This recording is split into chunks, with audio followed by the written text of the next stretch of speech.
Welcome to Samba Samba. Enjoy the video. You start by confirming prerequisites and then make your first command. Turn on Siri and allow microphone access so she can hear you. This prevents repeated failures. Once done, choose Wake Method.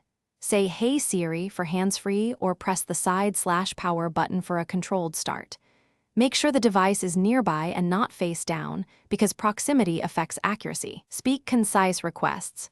Short commands reduce misinterpretation, so you get immediate feedback and a successful first response. You now refine how you instruct Siri to improve results and speed. Use precise verbs and include specific details like full contact names, times, or locations.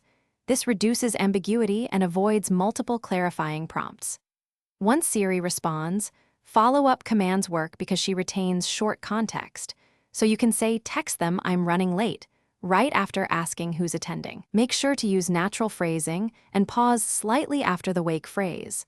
That timing helps speech recognition catch. You finish tasks by verifying outcomes and knowing one clear troubleshooting step.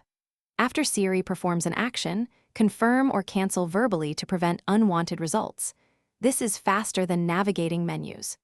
Make sure Siri's language and voice match your accent to boost recognition. If she mishears or stops responding, restart the device and check the microphone for obstructions. If problems persist, toggle Siri off and on and install the latest iOS update. That single reset often resolves persistent recognition issues. Thanks for watching. Consider subscribing if we helped you.